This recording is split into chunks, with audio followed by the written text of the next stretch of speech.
My parents didn't forget about me. They remembered me every single day for 9 years. That's how long my name existed in a group chat I was never meant to see. A chat called Real Family. 1,005 messages, laughing at my failures, betting on how long I'd last, praising my brother as their golden boy while calling me the charity case. I wasn't invited. I was added by mistake. I sat on my couch at 2 a.m., scrolling through years of cruelty disguised as jokes. Celebration emojis the week my marriage ended. My parents writing things about me they'd never dare say to my face. I didn't cry. I didn't confront them. I did something else. I screenshotted everything. Then, I sent one message, just 7 words. Thanks for the receipts. 4 days later, at my grandpa's family party, I made a choice that changed everything. And no one, absolutely, no one saw it coming. My grandpa called me early on a Tuesday morning. I remember checking the time first 7:12 a.m. and wondering if something was wrong. In my family, phone calls that early usually meant bad news. Someone needed help. Someone needed money. Or someone wanted to remind me, gently or not, that I owed them something. "Claire, sweetheart," Grandpa said, his voice calm, familiar, grounding.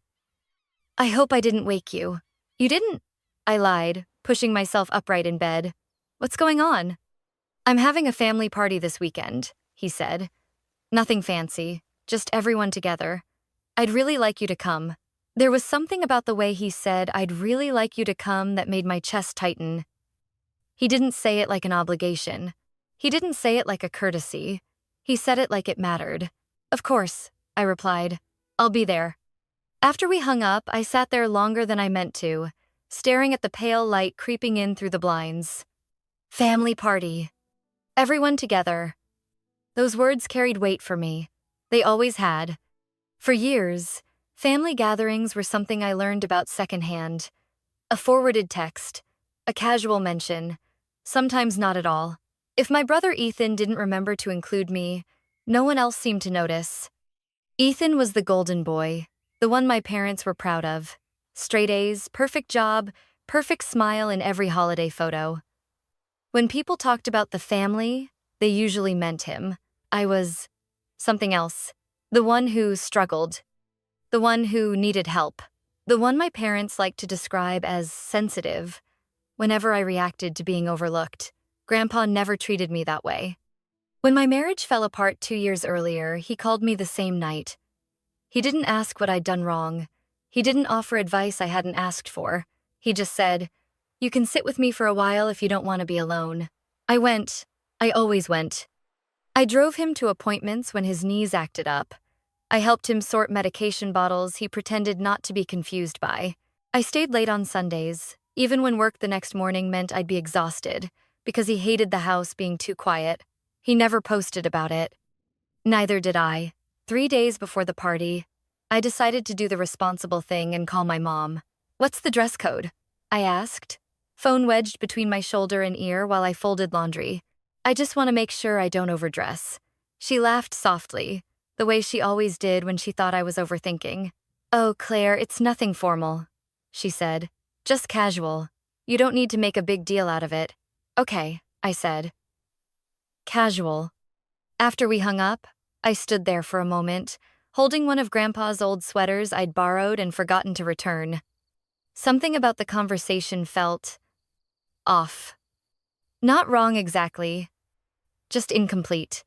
Still, I pushed the feeling aside. I told myself I was being paranoid, that not everything was a test, that not every interaction with my parents carried a hidden message. I wanted this party to be simple. I wanted to show up, sit beside my grandpa, smile politely, and leave without feeling like I'd failed some unspoken expectation. At that point, I still believed I could do that. I didn't know yet that the dress code was only the beginning or that my place in this family had already been decided long before the party ever began. It happened late at night. I remember that clearly because I was finally relaxed for the first time all day. My apartment was quiet, the kind of quiet you only notice when you live alone.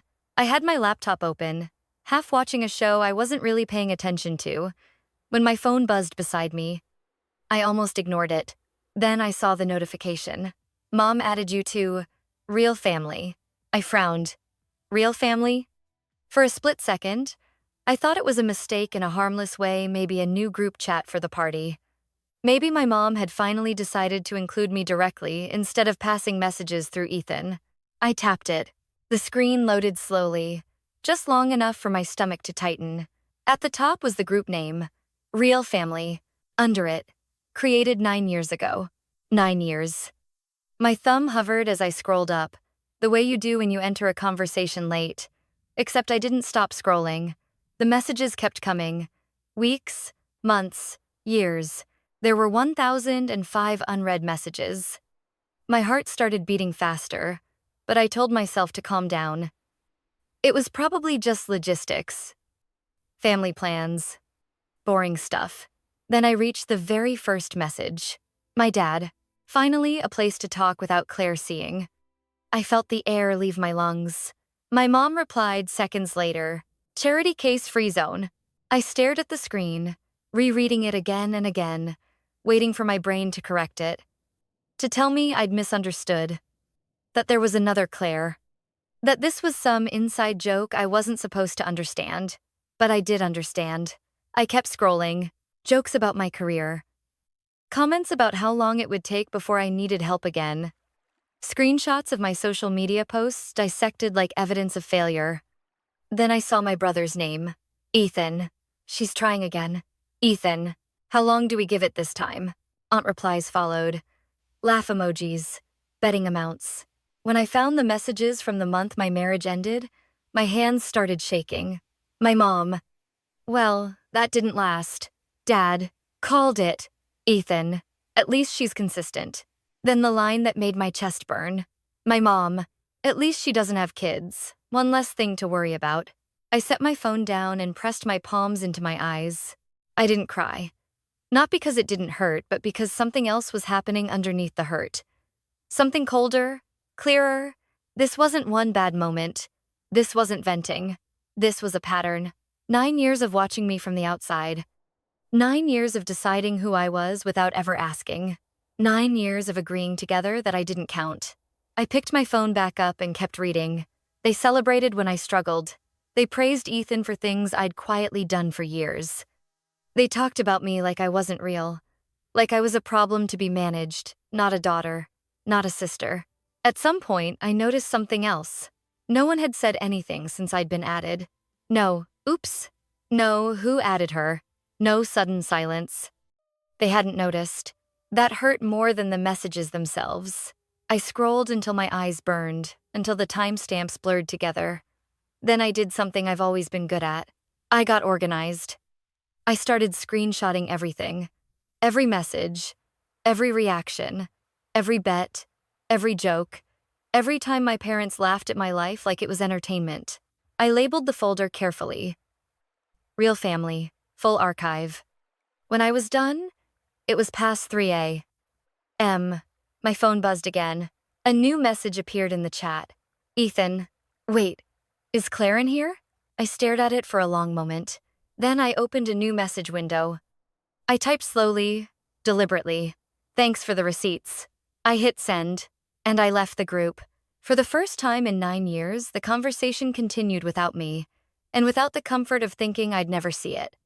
What I didn't know yet was how desperately they were about to try to put the mask back on. I didn't even have time to put my phone down before it started ringing. Mom first, then Dad, then Ethan twice, back to back.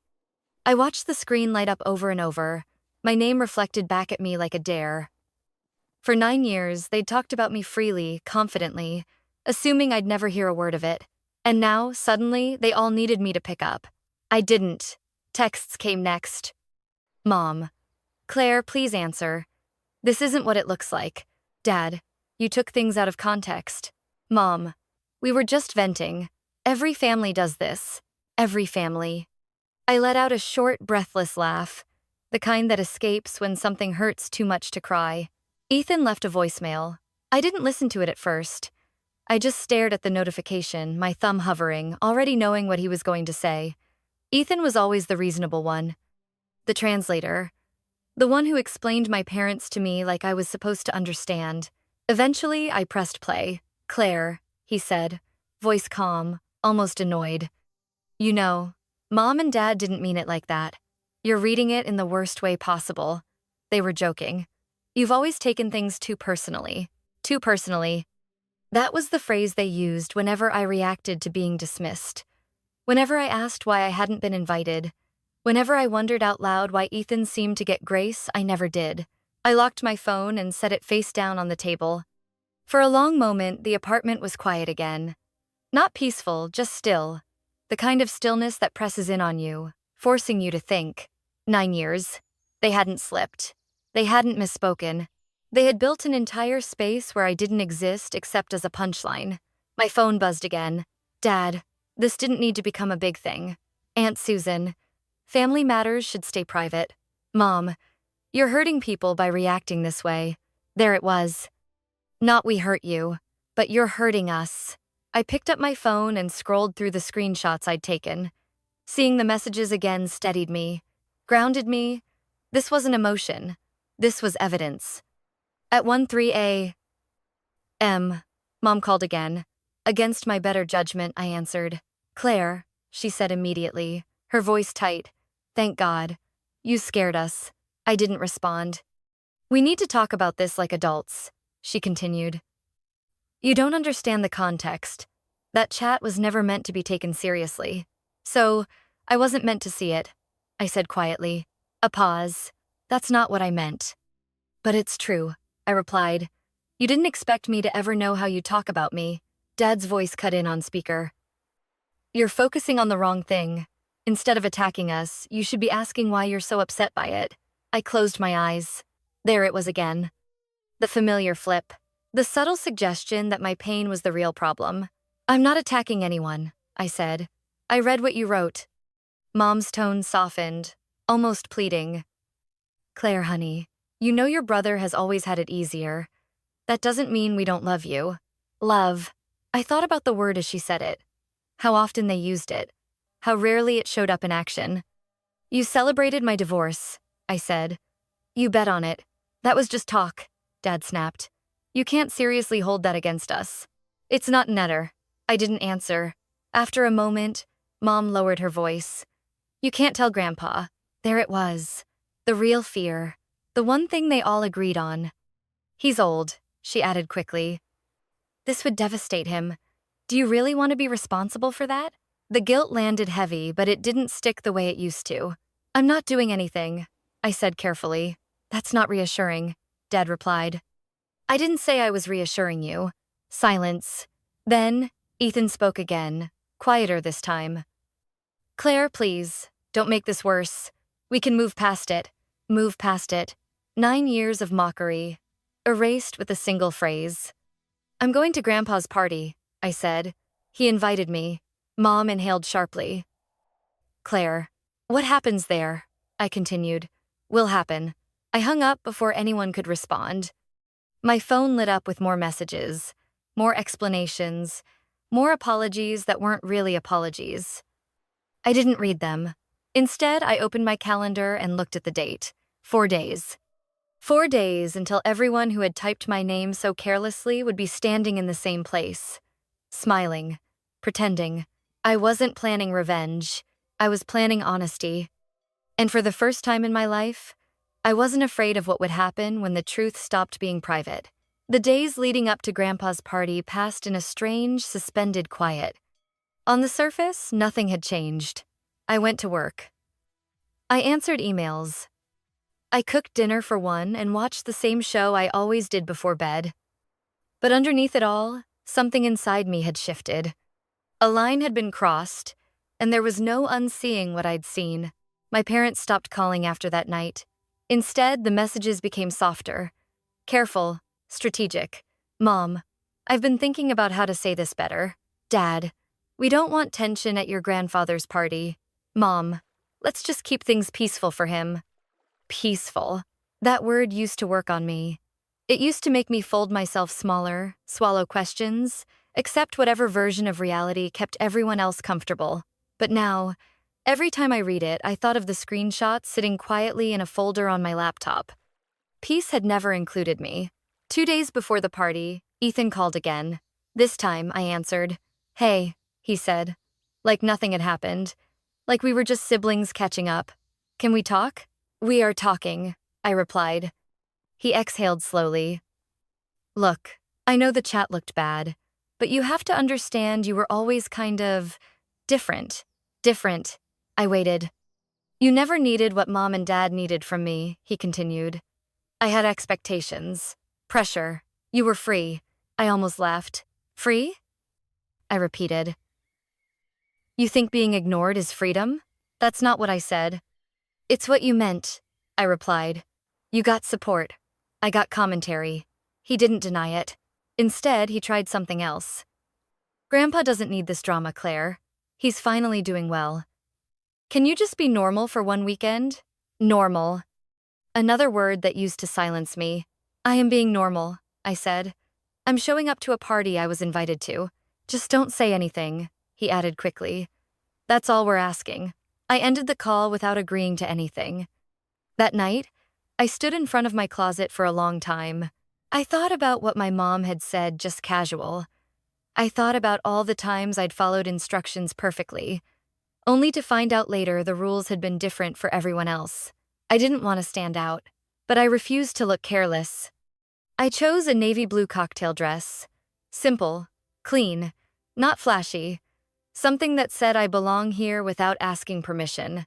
The morning of the party, I woke up calm. That surprised me. I expected nerves, fear, a knot in my stomach.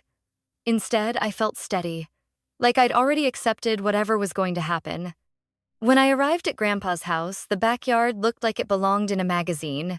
White folding chairs lined the lawn. String lights hung between trees. A photographer moved quietly, adjusting angles. My mom saw me first. Her smile faltered just for a second before snapping back into place. You made it, she said, hugging me stiffly. You look nice. Not beautiful. Not I'm glad you're here. Just nice. Dad nodded from across the yard. Ethan avoided my eyes. For the next hour, I became a ghost. When drinks were passed, the server skipped me. When group photos were organized, I was gently guided toward the back. When guests asked who I was, Ethan answered for me. My sister, he said once, quickly. Then, after a pause, she's very independent. Independent. That word again. Another way of saying on her own. I spotted Grandpa sitting near the patio, laughing with an old friend. When he saw me, his face lit up. Claire, he called. There you are. I walked over, and he took my hand, squeezing it warmly. Stay until the end, he whispered. I want you here. I nodded, my throat tight. As the afternoon wore on, I noticed something else. My parents kept glancing at me, watching, waiting. They weren't afraid I would cause a scene. They were afraid I wouldn't. Because silence was the only thing that had ever kept their version of the family intact. As the sun began to lower and the guests settled into their seats, my mom picked up her phone. I saw her typing, then looking up at me. Whatever she'd just sent, it wasn't meant for me. I straightened my shoulders. I didn't know exactly how the night would end, but I knew one thing for certain. For the first time in my life, I wasn't attending a family event to be tolerated. I was there to be seen. And somewhere inside the house, Grandpa was holding something that would make pretending impossible. The clink of a glass cut through the chatter. I looked up just as my mom stepped toward the microphone the caterer had set up near the patio. She smiled the way she always did at family events, wide, polished, practiced. Everyone, if I could have your attention for just a moment, she said. The conversations died down. The photographer moved closer. Chairs shifted. This wasn't spontaneous. This was planned. I just want to say how grateful we are, Mom continued, to have our whole family together today. These moments don't happen often enough. Her eyes flicked briefly in my direction, then away. We've been so blessed, she went on. Blessed with strong values. With children who make us proud. She gestured toward Ethan. My brother straightened, accepting the attention like it belonged to him. Someone started clapping. Others joined in. Ethan has worked so hard, Mom said, her voice warm. He's built such a stable life for himself. We couldn't ask for more. The applause grew louder. I stood near the edge of the lawn, hands clasped loosely in front of me, feeling strangely detached. This was familiar territory. I knew this script. Praise up front, silence where my name should be. And of course, Mom added, lowering her voice just slightly, family isn't about perfection. It's about being there for one another, especially when some of us struggle. There it was.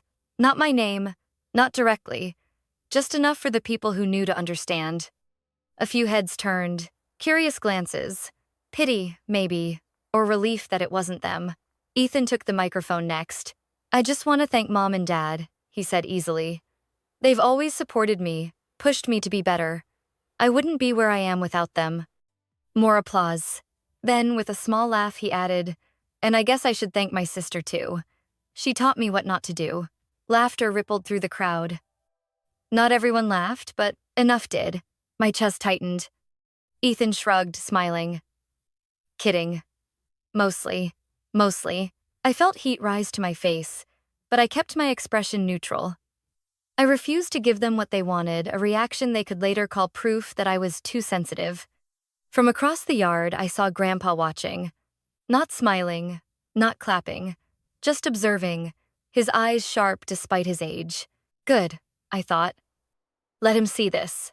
The microphone made its way back to my mom, who dabbed theatrically at her eyes.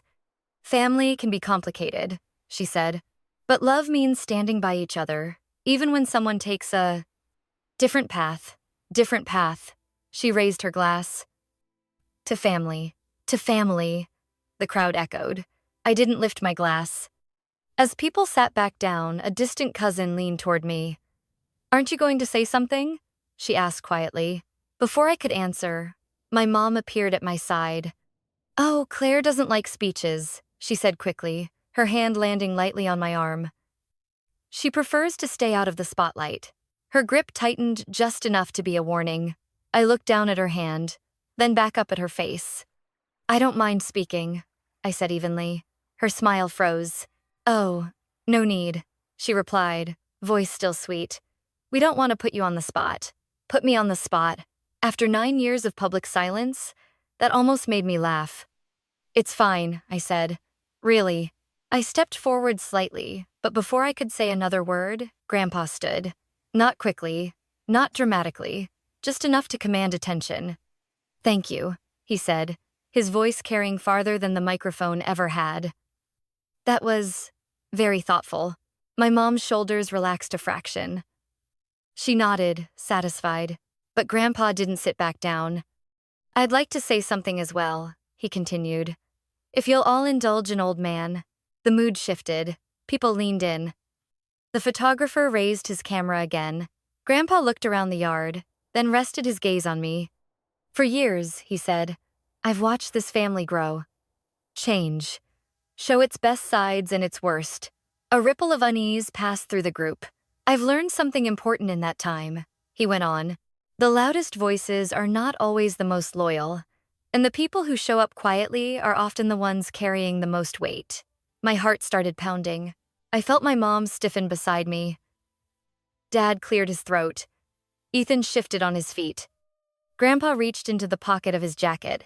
I knew then that this wasn't just a speech. Whatever he was about to say, it wasn't meant to make people comfortable. And for the first time that afternoon, my parents looked genuinely afraid not of me, but of the truth they could no longer control. I met Grandpa's eyes.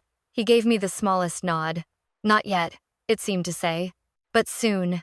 Grandpa didn't rush. He stood there for a moment, letting the silence settle. It wasn't awkward silence, it was the kind that makes people aware of their own breathing. The kind that forces attention. I've never been very good at speeches, he said lightly, but I've always believed in records. He reached into his jacket pocket and pulled out a small leather notebook. Brown. Worn. The corners were soft from years of being handled. My heart skipped. I had seen that notebook before. Hundreds of times. It was usually tucked beside his armchair or resting on the kitchen counter. I'd assumed it was for grocery lists, medication schedules, reminders about appointments. I was wrong. I started writing things down after your grandmother passed, Grandpa said. Not because I didn't trust anyone, but because memory fades, and facts shouldn't. My mother's smile had disappeared completely now. My father stared straight ahead, jaw tight. Ethan looked between them, confused, uneasy. Grandpa opened the notebook. March 14th, 2016, he read. Claire drove me to my cardiology appointment, sat with me for 3 hours. Ethan was busy with work. A murmur moved through the crowd. Grandpa turned a page. August 3rd, 2018. Claire cleaned the house, sorted bills, stayed late. Diane promised to come. Cancelled. My mom inhaled sharply. January 11th, 2020. Grandpa continued. I slipped on the stairs. Claire arrived in 20 minutes, stayed the night. Ethan sent flowers the next day. He paused. Flowers are nice, he said calmly, but presence matters more. I felt my throat tighten, but I kept my eyes on the grass. The notebook pages rustled softly as he flipped again. October 6th, 2022, Grandpa said. His voice didn't change, but something in the air did. Claire's divorce was finalized. She called me that night. I called her every day for a month. He lifted his head. Her parents did not. The silence that followed was absolute. My mother opened her mouth, then closed it. My father shifted uncomfortably. Someone in the back cleared their throat. These are not opinions, Grandpa said. They are dates, actions, absences. He closed the notebook. Then he looked directly at my parents. 6 months ago, he said. Robert showed me screenshots from a family group chat. A ripple of shock ran through the yard. My mom's head snapped up. Dad. It was called Real Family, Grandpa continued evenly. I read all 1,005 messages. Ethan froze. My father took a step forward. That was private. So was my granddaughter's pain, Grandpa replied. And you discussed it freely. Avery. He turned back to the crowd. They mocked her failures, bet on her marriage ending, celebrated her divorce. His voice hardened just slightly. Her own parents wrote that they were relieved she didn't have children. My mother's face went white. That's not, she began. Those were your words, Grandpa said quietly. I didn't misread them. I felt like the ground had tilted beneath me. Hearing it out loud, spoken by someone else, in front of witnesses, made it real in a way screenshots never could. People were staring now. At my parents, at Ethan, at me. Some with disbelief, some with shame, some with dawning understanding. I waited, Grandpa said. I didn't tell Claire right away. I wanted to be sure, and I wanted the truth where it couldn't be denied. He slipped the notebook back into his pocket. I know who showed up, he said, and I know who didn't. My father tried again. Dad, we love Claire. You know that. Grandpa looked at him for a long moment. Love isn't what you say when you're being watched, he replied. It's what you do when you think no one is listening. Ethan finally spoke. Grandpa, I didn't mean for it to go that far. But it did, Grandpa said. And you didn't stop it. Ethan swallowed hard. The air felt heavy, charged. No one moved. No one interrupted. Then Grandpa reached into his jacket again. This time, he pulled out a folded document. I didn't plan to share this today, he said. But after hearing what's been said, I think it's time. My heart started racing. 3 months ago, Grandpa continued, I updated my will, with my attorney present, fully legal. My mother grabbed my father's arm. You can't just, she whispered. I can, Grandpa said calmly. And I did. He unfolded the paper and began to read. My primary residence will go to my granddaughter, Claire Harris. A collective gasp rose from the crowd. She has cared for this home and for me for years without asking for recognition. She has earned it. I felt dizzy. The remaining assets will be divided fairly among my children and grandchildren, Grandpa continued. This is not punishment. He looked at my parents. It's balance. My mom's eyes filled with tears. My father looked stunned. Ethan stared at the ground. Someone whispered my name. I stood there, heart pounding, emotions colliding, shock, relief, grief, validation all at once. Grandpa folded the document neatly. My decision is final, he said. It's legal. It's done. He turned to me then, his expression softening. Claire, he said gently, do you want to say anything? Every eye shifted to me. For the first time in 9 years, I wasn't being talked about. I was being asked. And whatever I said next would decide more than just this moment, it would decide how my silence ended. For a moment, I couldn't move. Not because I was afraid, but because I was finally being seen. Really seen. Not as a problem to manage or a story to spin, but as a person standing in front of everyone who had decided, long ago, who I was allowed to be. I took a step forward. "I'm not going to yell," I said, my voice steady despite the way my heart was racing. "And I'm not going to insult anyone. That wouldn't change anything. It never." My mom let out a shaky breath, like she was bracing for a blow that never came. "I just want to be clear," I continued. "For 9 years, you had a group chat called Real Family. You talked about me like I wasn't real, like I was entertainment, like my pain was something to joke about. I looked at my father first. You bet on my failures," I said. "You laughed when I struggled. And when my marriage ended, the worst moment of my life, you celebrated it." My dad opened his mouth, then closed it again. I turned to my mom. "You wrote that you were relieved I didn't have children," I said quietly. "That there was one less thing to worry about." Her face crumpled. "I didn't mean," she whispered. "But you wrote it," I replied. "And you never took it back." Then I looked at Ethan.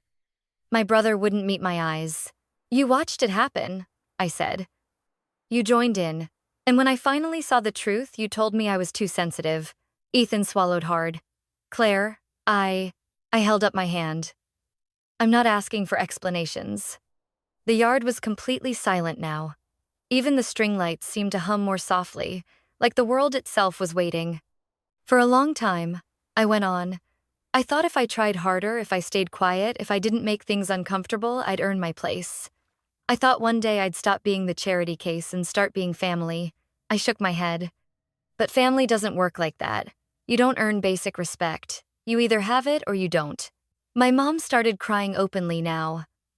Dad stared at the ground. Ethan rubbed his hands together, restless, exposed. "So here's what I want to say," I said. "I'm done." The word hung in the air. "I'm not angry anymore," I continued. "And I'm not bitter. I'm just finished pretending that this was normal or okay." My mom took a step toward me. "Claire, please. We can fix this. We're your parents." I met her gaze. "You decided 9 years ago that I wasn't part of your real family," I said. "I'm just respecting that decision now."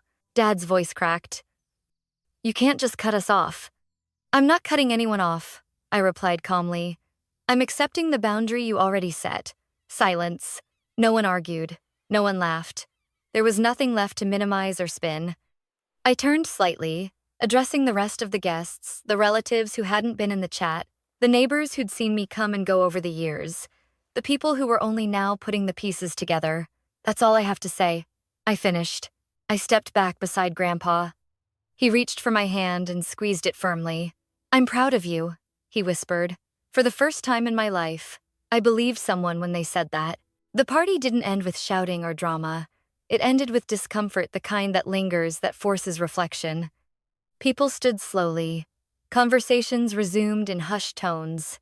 Some guests avoided my parents' eyes entirely. Others offered me small, quiet smiles as they passed. My mom sank into a chair, staring at nothing. Dad stood beside her, unsure what to do with his hands. Ethan looked lost, like the role he'd always played had suddenly disappeared. A woman I barely recognized, one of Grandpa's longtime neighbors, approached me near the edge of the lawn.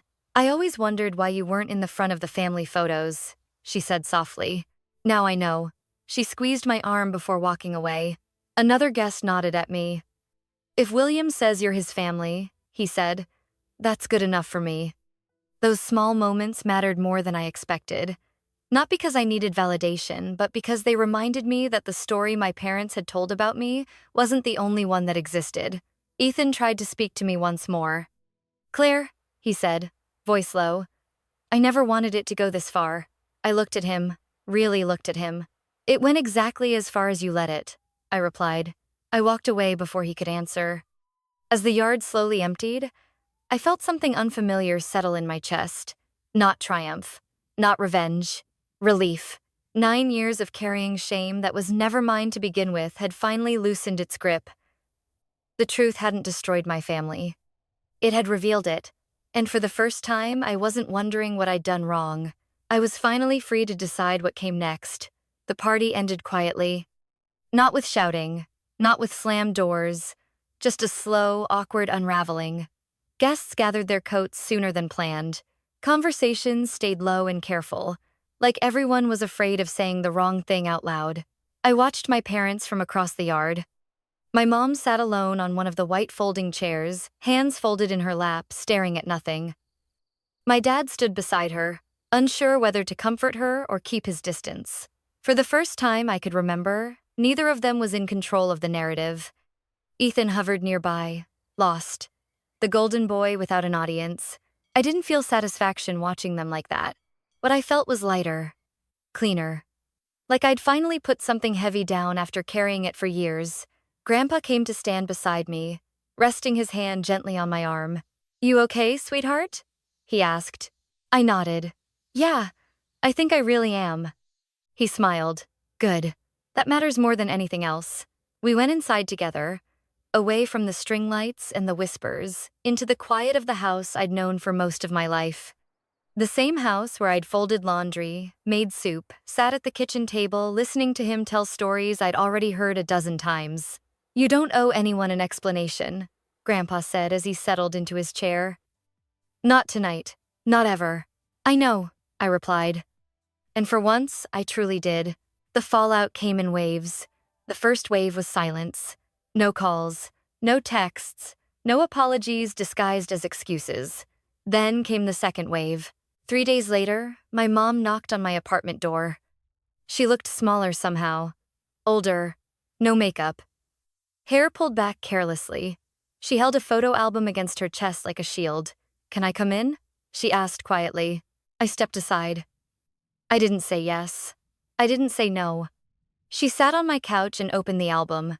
Pictures spilled across the pages, my first steps, my kindergarten smile, birthday candles I barely remembered. "I don't know where I went wrong," she said, tears sliding down her face. "You were my first baby." I listened. That was all. I was ashamed, she admitted finally. Of my first marriage. Of failing. When I remarried and Ethan came along, I wanted everything to be perfect. "And you," her voice broke. "You reminded me of what I wanted to forget." Well, it wasn't an excuse, but it was the truth. "That wasn't my fault," I said gently. "I know," she whispered. "I know that now." I told her what I needed. 3 months. No contact. Then maybe we could talk again slowly, carefully. She didn't argue. That mattered. Ethan tried next. Texts. Emails. One voicemail where his voice cracked as he said, "I don't know who I am if I'm not the good one." I didn't respond. Not out of cruelty, but out of clarity. I needed space to figure out who I was without constantly being defined in contrast to him. Grandpa and I grew closer in the weeks that followed. I started staying over more often, at first in the guest room, then longer. Eventually, he joked that I might as well keep my things there, until I decide to kick the bucket, he said with a grin. "My words, not yours."